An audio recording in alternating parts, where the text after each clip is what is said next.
અને આગળ વાત કરીએ મેટ્રો ટ્રેનના કેબલ ચોરી કરતી ગેંગનું રિકન્સ્ટ્રક્શન કરવામાં આવ્યું છે। ગાંધીનગરમાં ખેક્કી ગેંગના 4 સભ્યોનું ઘટનાનું રિકન્સ્ટ્રક્શન કરાવાયું। આરોપીઓને સાથે રાખીને ચોરીના સ્થળે તપાસ માટે લઈ જવામાં આવ્યા।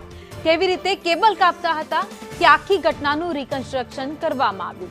ગુજરાત સહિત મહારાષ્ટ્ર, દિલ્હીમાં પણ કેબલ ચોરી કરતા હતા।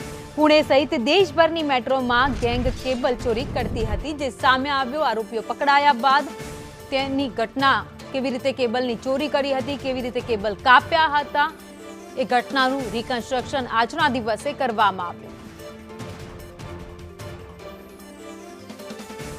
તો ગાંધીનગરમાં ખેક્કી ગેંગના 4 સભ્યો જેને ઝડપી પાડવામાં આવ્યા હતા અને આજે મેટ્રો ટ્રેનના કેબલ કાપતી આ ગેંગ છે, જેની ઘટનાનું તેમની પાસે જ રિકન્સ્ટ્રક્શન કરવામાં આવ્યું। જે ઘટના ઉપર તેમણે કેબલ કાપ્યા હતા ત્યાં તેમને લઈ જવામાં આવ્યા।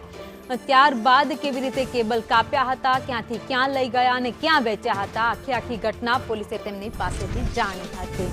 તો ન માત્ર ગાંધીનગરમાં પરંતુ અત્યાર સુધીમાં તેમણે અનેક જગ્યાએ આ ચોરીને અંજામ આપ્યો છે। જ્યાં જ્યાં મેટ્રો ટ્રેન આવેલી છે ત્યાં ત્યાં આરોપીઓ પહોંચ્યા છે।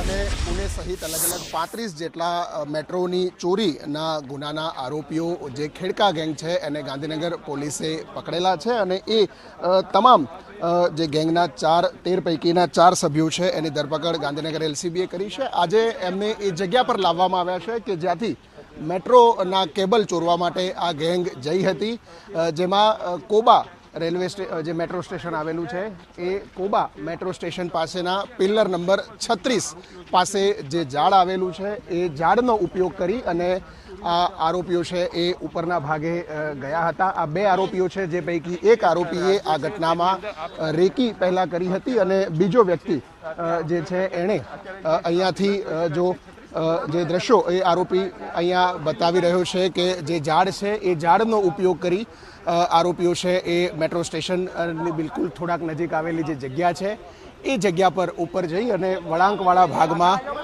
કેબલ ચોરી માટે તેઓ ત્યાં ગયા હતા અને એ દ્રશ્યો જે રિકન્સ્ટ્રક્શન ગાંધીનગર પોલીસ જે છે તે અત્યારે કરી રહી છે। ઇન્ફોસિટી પોલીસ સ્ટેશન વિસ્તારમાં આ વિસ્તાર છે આખો એ આવે છે અને મહત્વનું છે કે 1-2 નહીં પરંતુ 35 જેટલા ગુનાઓની અંદર તેમની સીધી સંડોવણી સામે આવી છે અને હજુ દિલ્હી સ્પેશિયલ સેલ જે છે દિલ્હી પોલીસની એ સ્પેશિયલ સેલ પણ આ અંગેની અત્યારે તપાસ માટે ગાંધીનગર પહોંચેલી છે અને આ સંદર્ભે તપાસ કરી રહી છે કે ખરેખર વાસ્તવિક સ્થિતિ શું છે અને એનું તમામ બાબતોનું રિકન્સ્ટ્રક્શન છે તે અત્યારે હાલ અહીંયા કરવામાં આવી રહ્યું છે। 4 પૈકી 2 આરોપીઓને સાથે રાખવામાં આવ્યા છે। આ બંને આરોપીઓ પૈકી એક આરોપી એ છે કે જેણે સંપૂર્ણ ઘટનાક્રમ અંગે અગાઉથી રેકી કરી હતી અને અહીંયા આવ્યા હતા, જ્યારે બીજો વ્યક્તિ એ રેકીના આધારે ઝાડ ઉપર ચડી અને એણે જે મુખ્ય કામ હતું કે ચાલુ 700 વોલ્ટનું જે કેબલ છે એ કાપવાનું કામ કર્યું હતું। એ બંને વ્યક્તિઓને અહીંયા લાવી રિકન્સ્ટ્રક્શન કરવામાં આવી રહ્યું છે। કેમેરામેન જયવીરસિંહ સાથે હિરેન રાવલ, સંદેશ ન્યૂઝ, ગાંધીનગર।